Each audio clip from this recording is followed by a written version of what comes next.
예, 오늘 3장 읽었지만은 여호수아를 이제 시작하는데 앞쪽에 이제 1장, 2장을 간단하게 좀 보고 3장으로 넘어가도록 하겠습니다.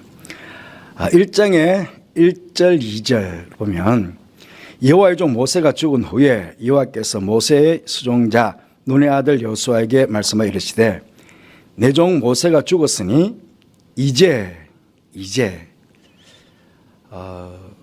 어떤 학자들은 이제가 이게 굉장히 어쩌면 참 모세 입장에서 보면 참 안타까운 말이다.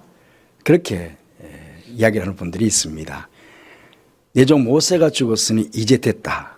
이제는 이 모든 백성과 더불어 일어나 요단을 건너 내가 그들을 곧 이스라엘 자손에게 주는 그 땅으로 가라. 이제 가라. 왜? 모세가 죽었으니까. 마지막 한 사람까지 모세가 살아있어서 못 들어갔다는 것입니다. 이제 모세가 죽었으니까 이제 들어가도 된다는 거거든요. 그래서 느보산에서 모세가 죽을 때 보면 눈도 흐려지지 않고 기력도 쇠하지 않았다고 그랬습니다. 죽을 이유가 전혀 없었습니다. 그렇잖아요? 뭔가 눈도 시력도 없어지고 기력도 쇠하고 그래서 이제 열정으로 돌아갔다. 그래야 되는데 눈도 흐리지 않고 기력도 쇠하지 않았는데 왜 죽어야만 되는가? 그는 가나안 땅에 들어가면 안 되기 때문에. 오늘부터 이제 사순절이 시작이 되는데 제수열로 해서 사순절이 시작되는데 이 사순절 가장 중요한 키포인트는 십자가 아닙니까? 결국은 모세가 예수 그리스도의 십자가의 죽음, 그 반석에서의 죽음을 몰랐기 때문에 그 가나안 땅, 결국 천국은 예수님의 십자가를 알아야만 들어가는 곳입니다. 그런데 그것을 몰라서 결국은 못 들어가게 되었다. 그냥 평범한 사람들은 실수시켜도 모르니까 가장 귀한, 하나님께서 가장 귀하게 보셨던 모세를 실수시키심으로 출애굽 역사에 있어서 얼마나 중요한 그 반석 사건을, 그 십자가의 고난의 사건을 우리에게 가르쳐 주시기 위해서 그렇게 모세를 실수를 시키시고 40년 동안 계속 영도자가 되어가지고 그 백성들을 인도했던 그 모세조차도 가나안 땅에 못 들어가게 만드는, 어쩌면 참 하나님의 사랑이 굉장히 많으신 분이신데 어떻게 그 한 번의 실수로, 그 한 번에 딱 한 번 실수 아닙니까? 반석을 두 번 치는 것. 그 실수로 가나안 땅에 못 들어가시는가? 그런데 그만큼 구속의 역사, 십자가 역사가 중요하다. 가장 중요하다는 거죠. 그것을 우리에게 출애굽의 역사를 통해서 가르쳐 주시기 위해서 그렇게 하셨다 하는 것들을 다시금 이 본문을 통해서도 깨닫게 됩니다. 가끔 한 번씩 우리를 당황케 하는, 저도 모르겠습니다. 됐네. 또 나왔네. 여기 계시지. 목사 오니까 잘 나오는데. 예. 자, 우리 느보산까지 오는 길목을 우리가 잘 봤습니다. 하나님께서 모압 땅, 에돔 땅, 모압 땅, 암몬 땅은 너에게 주지 않았다. 그러니까 그 땅은 절대로 취하지 마라. 발 한 번 밟는 그 땅도 허락하지 않겠다고 하나님께서 말씀하셨습니다. 그런데 에돔도 그렇고 모압도 그렇고 암몬도 그렇고 우리 땅은 들어오지 마. 그렇게 되니까 어쩔 수 없이 여기가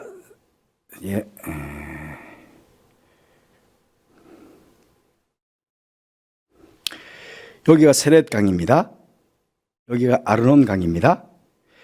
요걸 기점으로 해서 여기 결국은 국경선.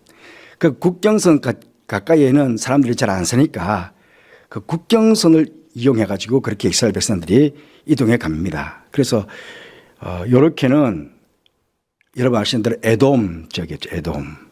그리고 여기에는 모압. 그리고 여기에는 암몬. 요 세 나라는 하나님께서 절대로 같은 시에서 늘었기 때문에 절대로 너에게 줄 수 없다고 그렇게 말씀해서 취하지 않았습니다. 하지만 여기에 있는 아모리, 헤스본 왕 옥, 그리고 헤스본 왕 시혼, 그리고 여기가 지역 자체가 길앗 산지라고 길앗 산지. 그 다음에 여기가 바산 지역입니다. 그래서 이렇게 에돔 지역을 비껴서 모압 지역을 비껴서 암몬 지역을 비껴서 이 아모리 족속을 칩니다. 아모리 족속을 쳐서 아모리 족속의 땅을 빼앗습니다. 그래서 헤스본 왕 시온을 사로잡고 죽입니다. 그리고는 여기가 야복강입니다. 야복강이 경계가 위로가 바산입니다. 여기가 아모리 족속 땅. 아모리 족속 땅을 다 물리치고는 다시 바산으로 올라가가지고 바산항까지 다 물리치는 그런 땅을 확보를 했죠. 그래서 여기 땅을 아모리 지역 요 땅을 첫 아들이 르벤 감사합니다. 첫 아들이 르벤에게 이 땅을 주고요. 그 다음에 옆에는 갓 땅을 주고 요 바산 지역은 므낫세 반지파 반만 여기에 땅을 분별해서 줍니다. 왜냐하면 전쟁을 해가지고 빼앗았던 땅이니까. 그렇게 요단강을 건너오기 전에 그렇게 빼앗게 됩니다. 오늘 이제 우리가 보게 되는 것은 여기 느보산에서 모세가 죽었고 여기가 모압 평야지대인데 모압 평지지대인데 요 안에 시딤이 있어요. 시딤. 이스라엘 백성들이 처음으로 내려가서 시딤이 있는데 요 지역을 제가 확대를 한번 해보겠습니다. 이렇게 되어 있습니다.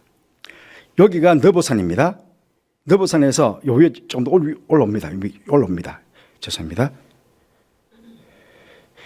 여기에 좀 검은 지역 쪽이 됩니다. 느보산에서 이렇게 내다보면 여기가 여기서부터 여기까지가 여기 요단강이고요. 이게 평지입니다. 엄청난 평지입니다. 그러니까 여기는 이스라엘 백성들이 처음 왔을 때 모압 평지로 내려왔죠. 모압 평지에서 기다렸습니다. 여기가 시딤입니다. 그러니까 어쨌든 시딤에 모압 평지 안에서 지금 200만 그러니까 장정만 인구를 다시 조사했는데 20세 이상 남자들을 조사했는데 60만 명 아닙니까? 그러니까 출애굽할 때나 마지막 도착했을 때나 인구는 거의 변동이 없었다는 거죠. 그 거의 200만 명 가량이 여기 지금 머물게 되는 겁니다. 여기가 여리고거든요. 그 여리고 백성들이 평지니까 평지고 여기 산입니다. 이게 산입니다. 산에서 이제 밑으로 내려가는 거죠. 백성들이. 제가 한번 생각해 봤습니다. 200만 명이 저 멀리서 구름대 같이 모압 평지로 모여드는데 여기 조그만 성읍에 있었던 여리고 사람들 간담이 안 녹을 수가 있겠습니까? 이미 소문으로 들어서 알았지만 200만 명이나 엄청난 백성들이 구름대처럼 거기서 여기가 여기 위에서 보면요. 여기서 보면 여기는 민둥산입니다. 그냥. 그러니까 엄청나게 많은 200만 명이 지금 이 모압 평지로 내려왔다는 겁니다. 거기서 여리고에서 이렇게 보게 보면 보입니다. 제가 지난주도 봤지만 이게 바로 느보산 위에서 찍은 요 멀리가 요단강이 보입니다. 요단강이 보이는데 이게 다 모압 평지입니다. 모압 평지. 여기서 산 밑으로 이렇게 사람들이 내려가겠습니까? 여기는 아무것도 없거든요. 그러니까 수백만 명이 그냥 언덕에서 쭉 모압 평지로 내려가니까 저 건너편에서는 이게 다 보인다는 거죠. 얼마나 대단한 이동이었을까 하는 것들을 생각해 봅니다. 여기서 그러니까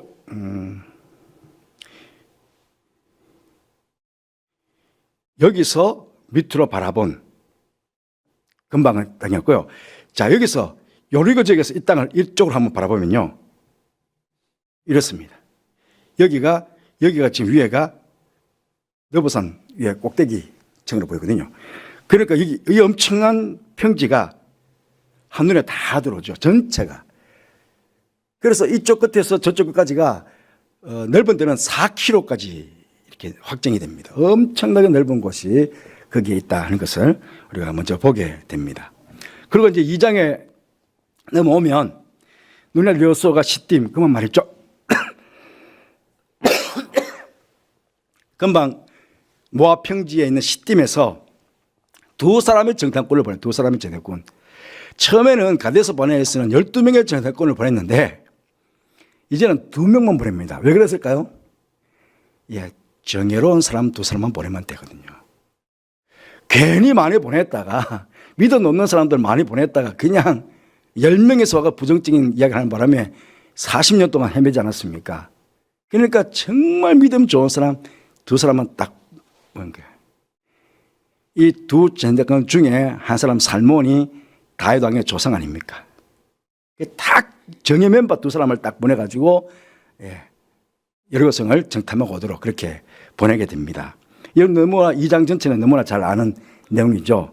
라합을 만나고 그래서 라합이 숨겨주고 하는 것들. 그런데 요게 그 전체 여리고 중에 요게 지금 옛날 여리고성 터가 아닐까 그렇게 생각합니다. 안으로 들어가서 보면 이렇게 지금 이 사진 자체가 지금 막 유물을 지금 발굴하고 있는 그런 현장입니다. 이게 못 들어가 봤습니다. 못 들어가 봤는데 어쨌든 철조망이 닫혀 있어가지고요. 그러니까 옛날은 여리고성이 그렇게 크지 않았을 거다. 왜냐하면 하루에 한 바퀴씩 돌고 마지막 날에는 하루에 7바퀴를 돌았으니까. 하루에 7바퀴 돌 정도니까 백성들 전체 7바퀴 돌 정도니까 성이 크지는 않겠죠. 그래서 아마 그렇게 크지 않은 성이었을 것이다 하는 것들을 추측해 볼 수 있습니다. 여기서 여리고에서 작은 이제 뭐 넓게 그랬지만요. 여리고에서 그냥 정탐꾼들이 요단강 쪽으로 얼른 피신해서 내려와도 됩니다. 그러면 당장 잡힐 수 있거든요. 평지니까 뭐 그냥 달려와서 잡을 수 있으니까. 그리고 산이나 뭔가 은폐물이 없습니다. 그냥 한눈에 다 보이니까. 그래서 산으로 도망가라 그랬거든요. 산으로. 이쪽 산으로. 여러분 이쪽이 여리고성 이쪽으로 쭉 밑으로 계속 이어졌어요. 양쪽으로. 금방 봤던 너보산에서 쫙 내려오던 것처럼요. 이게 다 한쪽 면이 다 산악지대입니다. 산악지대. 유대 광야 지역으로 확 펼쳐지는데요. 그들이 산에 도망을 갑니다. 그래서 사흘길을 머물러 있다가 돌아오게 되는데, 그러니까 완전히 그 여리고 군사들은 빨리 자기들 지역으로 도망갔을 거니까 요단 나루턱으로 막 찾으러 갑니다. 그런데 이 지혜롭게 이 정탐꾼 2명은 산으로, 오히려 반대쪽으로 더 깊은 쪽으로 도망을 갔죠. 그래서 찾지 못하게 되었다. 아주 지혜롭게 한 거죠. 그런데 이걸 여리고에서 보면은 이런 산지가 있습니다. 이런 산지가 계속 이어집니다. 옆으로 쭉 사해 전체까지 내려갈 정도로 계속 이렇게 이어지는데, 여기가 유대인들은 시험산이라고. 시험산. 예수님께서 마귀가 시험할 때에 지극히 높은 산에 데리고 가가지고 마지막 3번째 시험, 천하만국을 보여줬다. 그 여기에 찬란한 문화였던 여리고를 보여줬다. 뭐 그렇게 볼 수도 있지 않겠습니까? 그래서 여기 가면, 여기 지금 여러분들 잘 안 보이겠지만 흰 거로 있습니다. 여기 수돈이 있습니다. 예수님 시험을 기념하는 수도원이 그 산 중턱에 있습니다. 멀리서 봐서 그렇지 가까이 가면 결코 낮지 않습니다. 높습니다. 조금. 그래서 이게 여리고에서 예루살렘을 올라가는 길이거든요. 예루살렘 올라가는 길 중간쯤에서 내려서 이게가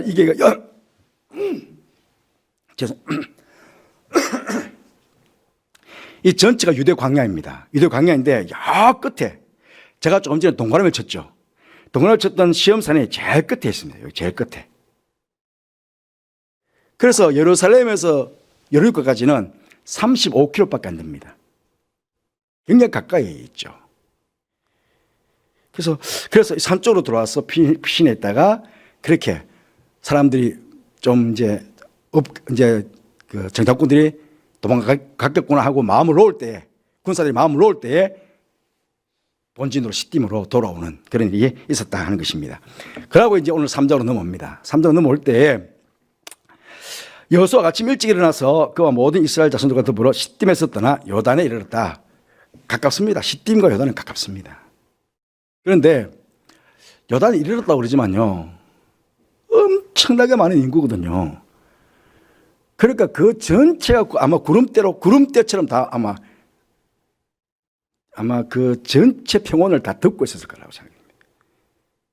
몇 사람은 덮고 가는 게 아니니까 그 전체가 다 있었을 건데, 떠나서 하나님께서 여호수아에게 그렇게 말합니다. 온 땅의 주 여호와의 궤를 맨 제사장들의 발바닥이 요단물을 밟고 멈추면 요단물 곧 위에서부터 흘러내리던 물이 끊어지고 한 곳에 쌓여서리라.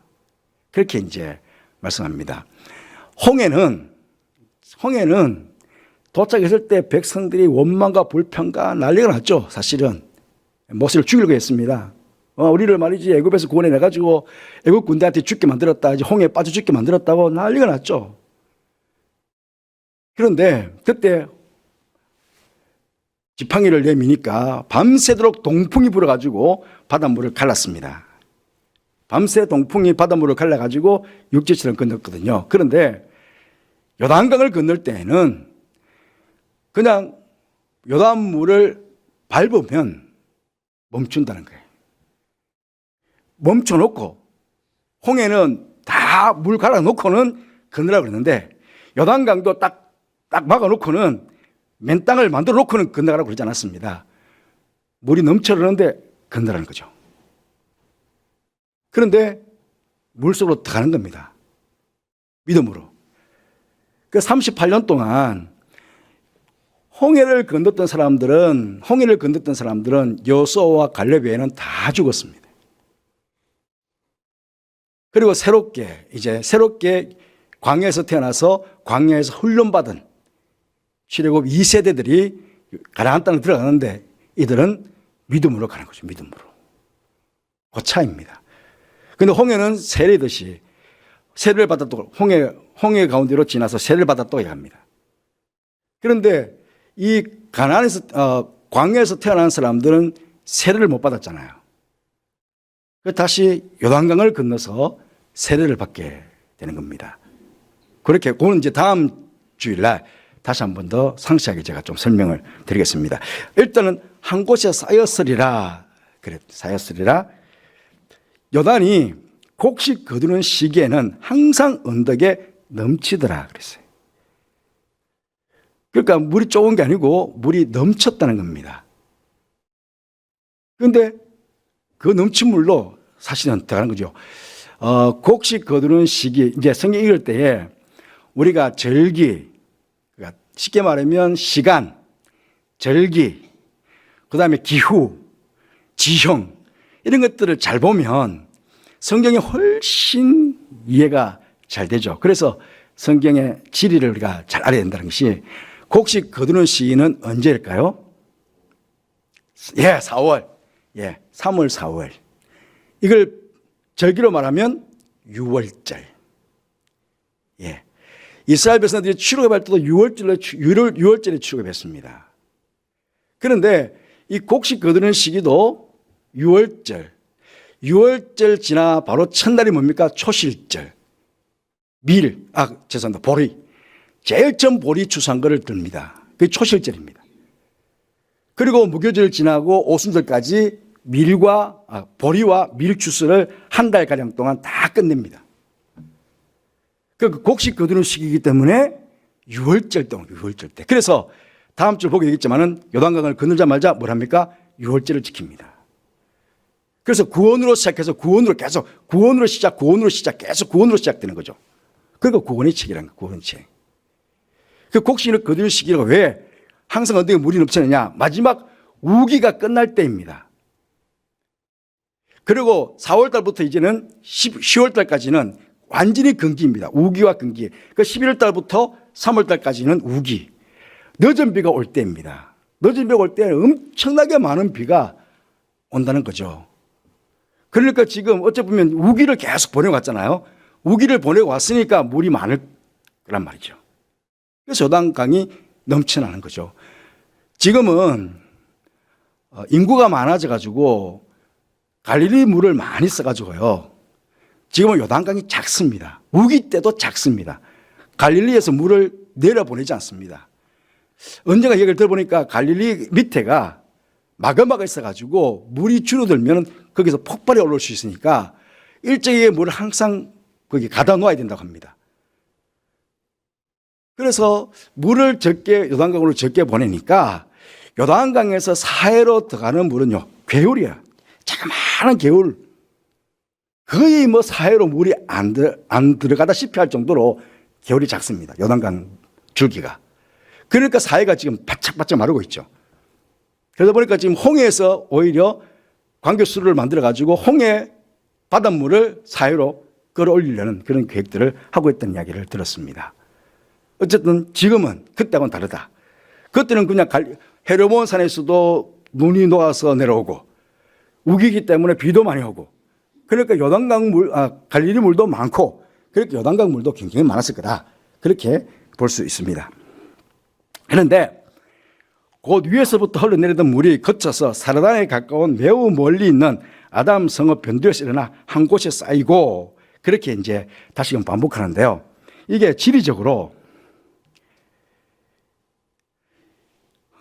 여기 디르사에서부터 이렇게 내려오는 강이 하나 있습니다. 디르사에서부터 내려오는 강이 이 강 이름이요. 죄송합니다. 디르사니까 디르사 강입니다. 죄송합니다. 사르단 때문에 제가 헷갈렸습니다. 여기 사르단 있죠, 사르단.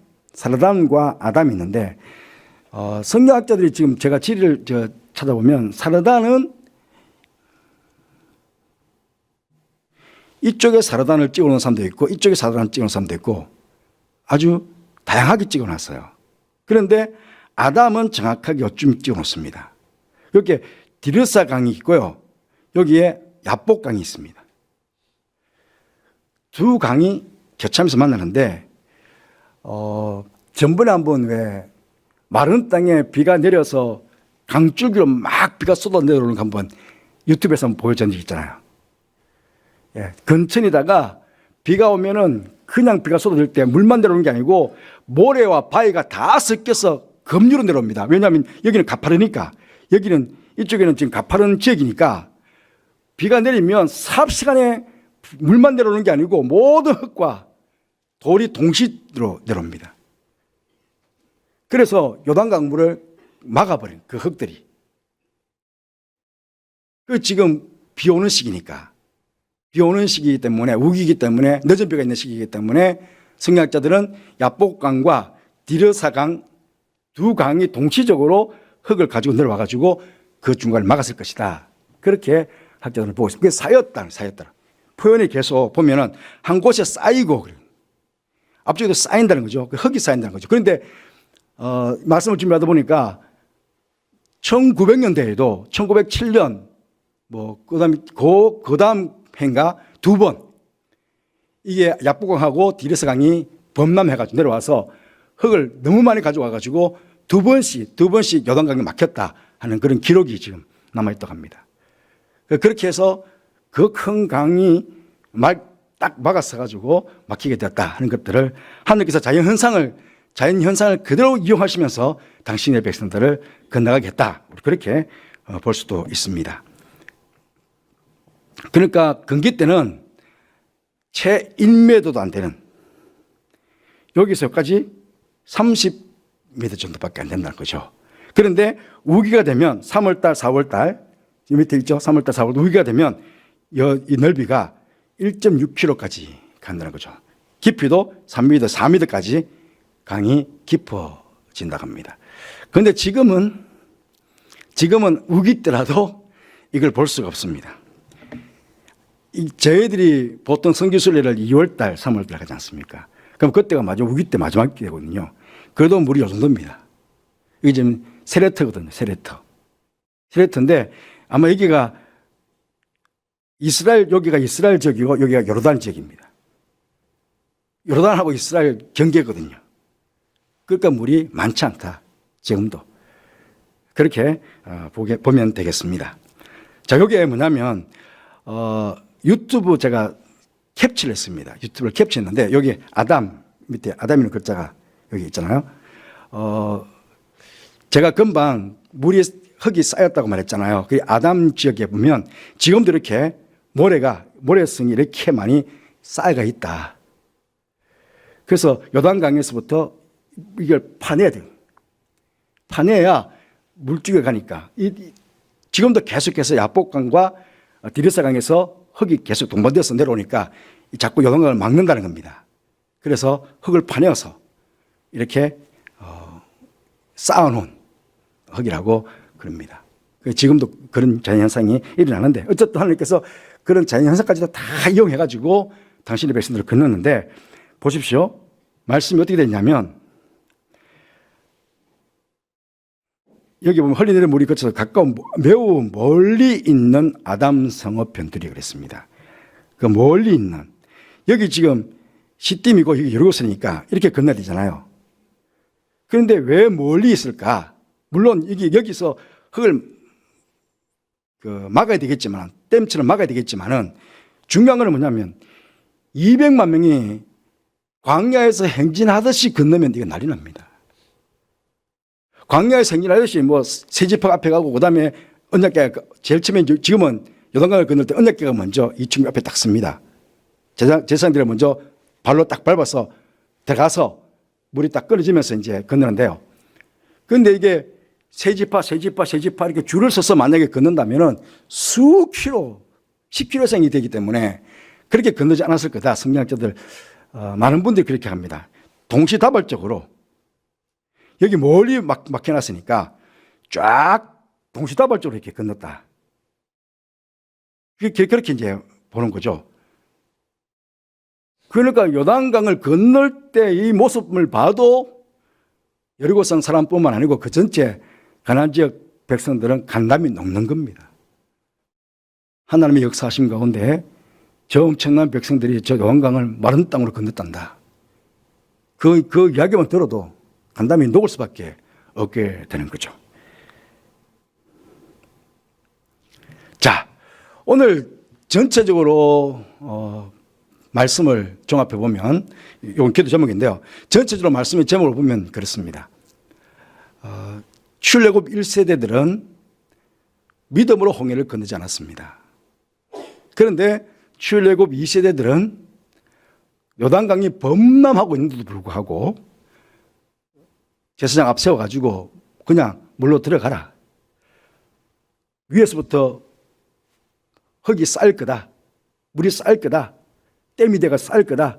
그렇게 하나님께서 말씀해 주셨을 때 여호수아가 그 말씀을 받아가지고 백성들에게 이야기했을 때에 백성들은 그 말을 믿었다는 겁니다. 그래서 그 말씀에 순종해서 믿음으로 행했습니다. 믿음으로 요단강에 들어갔습니다. 우리도 어찌 보면 출애굽 1세대보다는 출애굽 2세대 아닙니까? 그러니까 늘 우리가 믿음으로 말씀에 순종하고 믿음으로 어디를 선택하자. 두 정탐꾼도 그렇고 라합도 그렇고 라합은 옳은 걸 선택했습니다. 그래서 이제 다음 주 보게 되겠지만 라합과 그 가족들은 다 구원을 받았습니다. 우리가 인생을 살아가면서 라합처럼 이 두 장검처럼 믿음으로 지혜롭게 옳음을 늘 선택하며 살아갈 수 있도록 그렇게 우리가 오늘 기도했으면 좋겠습니다. 그리고 사순절이기 때문에 십자가를 묵상하면서 더 경건하게 이 사순절을 보낼 수 있도록 우리가 기도했으면 좋겠고요. 또 지금 이번 주 토요일 날 새 부서가 성경학교를 하게 됩니다. 우리 아이들, 다음 세대 아이들을 위해서 또 토요일 날 우리 항종지익 수련회도 같이 하게 됩니다. 함께 해주시기를 기도했으면 좋겠고요. 예수님의 오늘은 특히나 전도와 선교, 우리 형제교회와 선교사님들을 위해서 오늘 기도하는 날입니다. 예수님의 마음을 닮아서 복음을 전하고 복음의 능력으로 참된 치유와 치유의 빛을 내뿜는 형제교회와 단체들 되게 해주시기를 우리 그렇게 찬양하고 오늘 기도를 했으면 좋겠습니다. 사명 함께 찬양하겠습니다.